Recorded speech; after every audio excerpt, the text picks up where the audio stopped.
What's up? I know what you're thinking. 2 Odyssey camper videos in 1 month? That is crazy talk around here, but I'm going to try it anyway.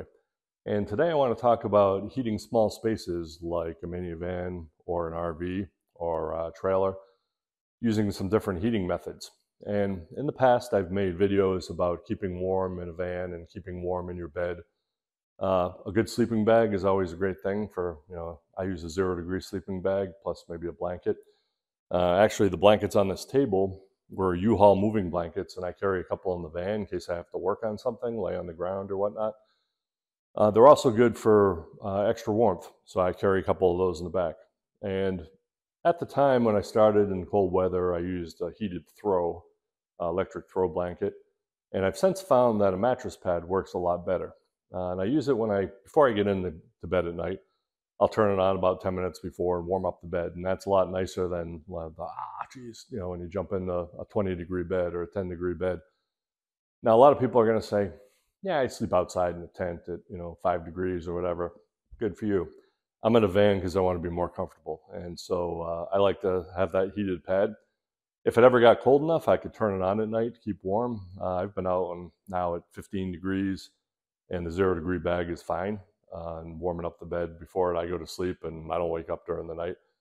But you could run it all night, and a heated mattress pad uses about 60 watts, so it's not a ton of power. Very effective. But what happens if you want to heat the space of the van, like you're setting up, it's a snowy day and you're reading or something and you want to keep warm? Then what do you do? And the popular solution seems to be the Mr. Heater variants. Everybody uses a different variant of that propane heater, and I don't care for them. And the reason is they generate a lot of moisture. And when you're in a minivan in cold weather, everything's going to get wet. You can open a couple of windows. You have to open at least one window for oxygen for the heater. But you can open a couple of windows, but now you're losing heat. And, I still have a little bit of a vent in the floor, even in cold weather, just so it does keep that, your respiration is going to put moisture in the air, keeps that out of the air. But I don't think it's a great solution. Plus, it gets very hot, and it's in a small space, so you have to find a place for it and make sure that in the middle of the night you don't throw your blanket onto it, or it's just not for me. So I'm going to give you a couple other solutions, and hopefully it'll give you your own ideas on how to adapt them and have a better heating solution in the winter. So the first thing I want to address is this, a candle. This is just your average wax candle with a citrus cilantro scented candle. And although it's not great for heat, it is good for getting the stank out of the van. So it's nice to have a scented candle or two, especially if you're going to give someone a van tour in an hour or whatnot. But for heat, a candle puts out about 80 watts. The average human, whatever that is, puts out about 100 watts of heat. And I like to talk in terms of watts on this channel just because I think more people can relate to watts than things like British thermal units. There are other ways to measure heat, and that'll work great if you have a chemistry background. But I think for most people thinking in terms of wattage, especially when we start talking about an electric power supply, that's probably the better way to go. So a candle puts out 80 watts. It puts out that same 80 watts even if you put a clay pot on top of it. I keep seeing these things in people's blogs and videos about a clay pot. Put a clay pot on your candle, you get more heat. No, you won't get more heat. What you'll do is heat the clay pot, and it'll feel warmer in the vicinity as it radiates out that heat, but the same heat would be going into your van if you didn't have the clay pot. And yes, I thought of the infrared radiation coming off of the candle, and that's going to hit the pot and radiate, but if you don't do that, it's also going to hit your dashboard, your seat, whatnot. So I don't see the value in putting a clay pot over it. And I think it's a bit of a misnomer. I think when that started, somebody probably said, well, how do we keep the flame away from combustible materials? Oh, we'll put a pot over it, and it still puts out heat. And people that didn't understand that, this is just my theory, went out and said, oh, this is an effective heater when you put a clay pot over a candle. Well, I guess if you put multiple tea lights or candles under it and then put your clay pot on, now you're burning multiple candles, or figure out a way to get a bigger flame. But the only way a candle puts out more power is if you have a better fuel or a longer wick, or a little better oxygen flow to it, then you'll get more heat out of the candle. Otherwise, 80 watts. So if a human puts out, full-size human, again, whatever that is, puts out 100 watts on average, then 80 watts is kind of like, in my opinion, like a teenager. So if you think picking up a teenager and having them sit in your front seat overnight is going to keep you warm, then maybe a candle's for you. But I don't think it's enough heat to do anything appreciable. Now, I will say, in my very first video that I did, if you go all the way back to the very first Odyssey Camper video, I think it's the one that's in my About section, I do mention the first time out I used a candle. And I said something to the effect of it was enough heat for the night. Well, it wasn't that cold that night. It was high 30s, low 40s out in the Black Hills. I lit the candle to take out the no-see-ums. These are really great if you have tiny bugs that get in the van. They'll be attracted to the candle, usually fly over it, and that'll be the end of them. So keep it in a flame-proof dish. I like to put it in the cup holder. They're good for that. And I made the comment that, yeah, I put out enough heat. Well, I didn't measure it. I didn't see, what the change was between the outside and the inside and remove. But I do know that it only puts out 80 watts. So it'd be like putting something between a 60 watt and a 100 watt light bulb in your van. I don't think it's enough. So enough talk about the candle. I don't think they're very effective for heating your van. So let's get on to some other solutions. Now, I mentioned in my previous video that I have a lot of power now that I didn't have when I was starting off. I've got a 200 watt solar panel. I'm charging off the battery when I'm driving, and I've got a 200 amp hour battery pack. So I can really go up with some higher level heating in here, but I'm going to talk about a couple of solutions for those starting off and those with either a medium-sized trailer or an RV where they want to heat their bedroom. This is something you've seen before, but you've probably never seen one this size. Get to that in a minute. On the table, I have a toy, which I'll tell you about in a moment. And this is a heat bud, Honeywell heat bud. And it has two settings. It's a ceramic heater. It runs on 120 volts, so wall current. At low heat, it puts out 150 watts, thereabouts. And at high heat, 270. That's if you have a full 120 going to it. On my inverter, through the cable and whatnot, I'm probably putting about 105, 110 volts out. So when you look at these wattage results, you're going to see that they're a little bit lower than what I just said, and that's the reason why. So let's plug this into the kilowatt and see what we measure for wattage.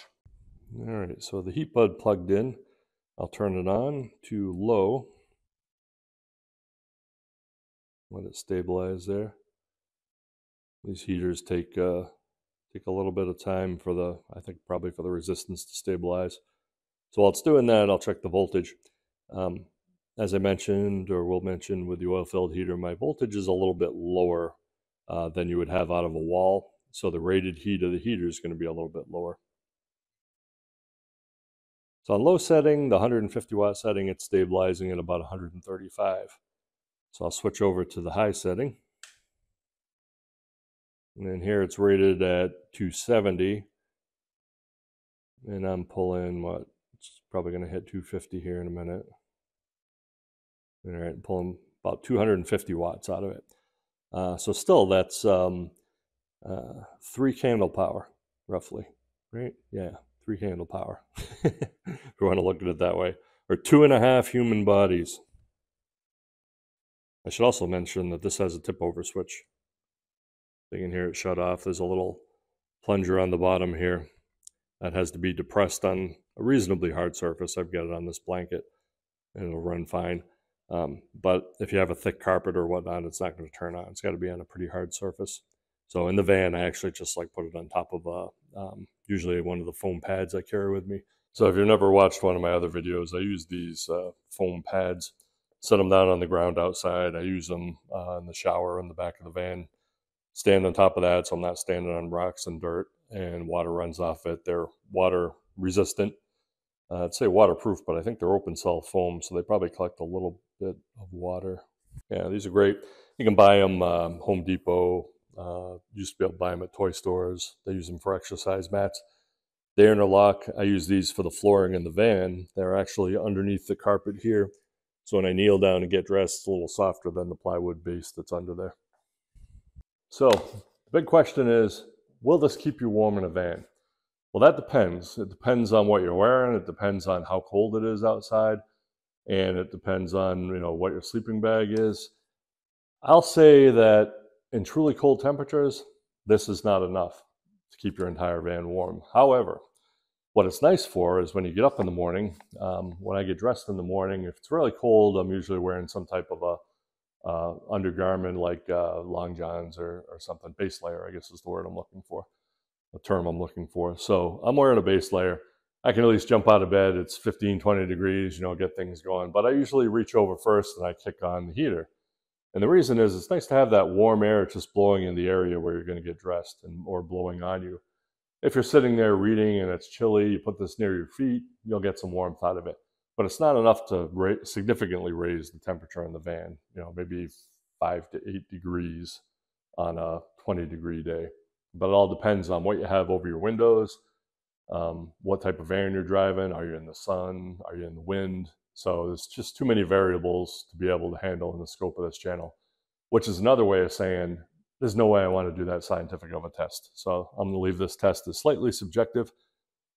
These come in all different brands. They're between $18 and $25 generally.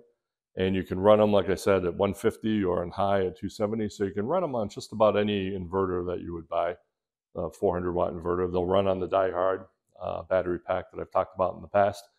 That has a 400-watt inverter, and I've used it to run this. Doesn't last very long, though. So if we're putting out 150 volts, or I'm sorry, 150 watts, if I divide that by 12 volts, I can find out what my current is from the battery, and you'll find that you'll quickly run your battery down with this. So how do I get around that? So initially, I had a much smaller battery. I had a gel 100 amp hour battery, and I ran this all night. And I could run it 30 hours if I want. So how do I do that? Well, there's a little trick. And this trick is also going to be applicable to this other heater. And that trick is a programmable timer. So you've probably seen timers that you can plug a light into, and it turns them on at a certain hour and shuts them off at a certain hour. And they'll have a dial on them. And you take the little pegs out and you put the pegs in. And that gives you a 15-minute increment, I believe. Or maybe it's 20. On those, and they make a racket when they run at night. You'll hear the motor running, you'll hear it clicking when it hits the timer, and I don't really care for them. They're simple to operate, but they don't give you the flexibility that these do. These are about $9. I've got a bunch of them around the house, and I use one in the van, and I plug my heater into it. So now I can change the duty cycle of the heater. Let's say I turn this on. There's no thermostat on this. It just runs at whatever setting I have it on. So even if it's warm, it's not going to shut off, but more likely it's going to be cold all the time. Well, if I want to extend its usage, what I can do is I can set the timer to turn it on for 5 minutes, turn it off for 5 minutes. Now I have a 50% duty cycle. Now it'll run twice as long. So you can use that concept with a lot of different heaters if you're running them on electricity. And so let's talk about this oil-filled heater here. What's nice about an oil-filled heater is it gets warm, and when it turns off, it takes a while for that oil to cool down. So instead of getting a rapid change between hot and cold on the heater, it's more of a sine wave. It warms up slowly and it cools down slowly. So now I can change to, say, a 15-minute duty cycle. 15 minutes on, 15 minutes off. Still 50%, so it'll run twice as long. I could even go, with a third, have it turned on a third of the time if I want. And it'll warm up, and then it'll slowly give off its heat. Then it'll warm up again, slowly give off its heat. And kind of give you a more stable temperature, but it'll double your battery life running one of these. So this oil-filled heater. For a while, I was thinking about getting a larger version of this heat bud, going with a 1500 watt. And with a 1500 watt heater, I could put out twice of what this puts out. But it's going to use a lot of power, and again, it's thermostatically controlled. And anything, or I should say it's thermostatically controlled, that is not.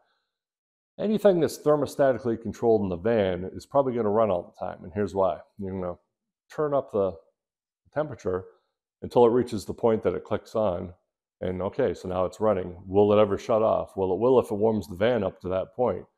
But what I found is more likely to happen is it just runs all the time. And so on this heater, there's an on-off thermostat here, but once I get it to the temperature I want, it turns on. It doesn't change the heat output. It always runs flat out. All it does is change the temperature point where it turns on and off. And if it never gets the van warm enough to shut off, it'll just run all the time. And for that reason, I plug it into a timer and I set it for a 50% duty cycle. So this is 700 watts. There's no low setting. It runs high all the time, but you could run it with an 800 watt inverter. You can run it with a 1,000 watt inverter that I have in here. If you're in an RV or a small trailer, I think these things rock. And the reason is, if you can close off your bedroom at night, maybe you have a mattress pad, even better, but you can heat that space. If you have one of these in the bathroom, you can heat that space. You don't have to heat the entire RV, so you don't have to use as much propane. You can set your overall temperature lower and then put one of these in the bedroom and say, well, what's the advantage? I've got a propane furnace. Well, you're not using propane, but if you have solar on top of your trailer, on top of your RV, now you can recharge your energy every day. So each day it's going to recharge the battery, and then you're going to use free power at night. So I really like these. They do get uncomfortable to the touch. So depending on your pain tolerance, you can grab a hold of this thing when it's running, and it's not going to, as long as I can keep my hand on it, burn you. It doesn't instantly leave a red mark on you. I can hold it for about 20 seconds, and then I'll finally have to let go. I'd guess it runs at about 150 degrees. In fact, why don't I test that? I also have to test the power, so let me plug it into the kilowatt here. So plugging in the oil-filled heater. Right now I'm only getting about 460 watts out of it. It's rated at 700. The reason is that my voltage is a little low, and that may be a little low just because the batteries aren't fully charged right now, sitting in the garage, and I've got a long cable, long extension attached to it, so my voltage might be a little lower than you would be getting. If you plug it into the wall, it does definitely run at pushing 700 watts. So I don't know if the mic will catch this. I'm going to click the thermostat on and off. It makes a very slight click.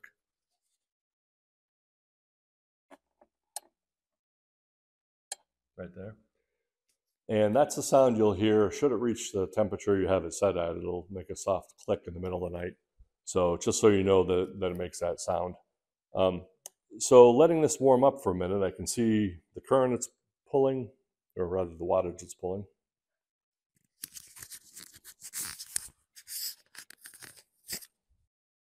All right, so let's let that warm up, and I'll let it get good and hot, give it about 10 minutes. Running off of the van again. So if you didn't watch the last video, here's the cable. You can see that's lit up, going to my inverter in the van, so I am running this off of here. Let me give it about 10 minutes, and then we'll hit it with the infrared temperature probe, and we'll see how much heat it's putting off. So we'll see what the feel is to the touch. All right, so let's have a look. I've got out my handy dandy temperature probe, and I'll go ahead and check the temperature at a couple spots on here. Down at the bottom, I'm getting 70 degrees. At the top, I'm getting between 150 and between 130 and 180 degrees. Earlier I mentioned you can grab a hold of this thing, and you can. I'll get my hand on it right now, holding it. I wouldn't recommend grabbing a hold of the hot end at 180 degrees. That's going to smart. But that seems to be about as warm as it gets. It's 180, 186 degrees. Oh, I got one spot at 190. So it does get warm, but it's not hot enough that it's going to set anything on fire. It's not going to melt any plastic.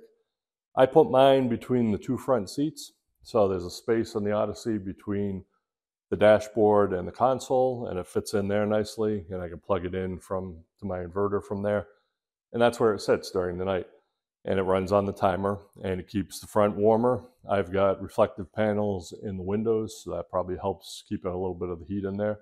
And when I get up in the morning, it's warmer than it is outside, to put it that way. So there's a couple solutions for you that I think are pretty easy for anybody to implement. If I were in an RV, a full-size RV, I'd probably shut my propane furnace off at night, or if it was below freezing, set it at a lower temperature. And then in my bedroom, I'd have one of these oil-filled heaters running, and that'd keep the bedroom warm, so you get up and get dressed in the morning. And then I would probably use a mattress pad, an electric mattress pad, the rest of the time to warm up the bed ahead of time and to keep you warm during the night. And then the next day when the sun comes up, if your solar is sized appropriately, it'll recharge your batteries. You won't have used any propane, and you can get on with your day from there. So hopefully this all is useful, gives you some ideas. There are other heaters out in the market. This is just kind of the way I look at it. Once you have an appropriately sized battery system, inverter, and solar, you can get away with solutions like this, and you don't have to run these catalytic heaters, these Mr. heaters or other solutions. Now, if you're a person that gets really cold very easily, there may be no other solution but propane for you. But you're in a van. You got to rough it a little bit. So this is how I do it, and I hope this helps. Till next time.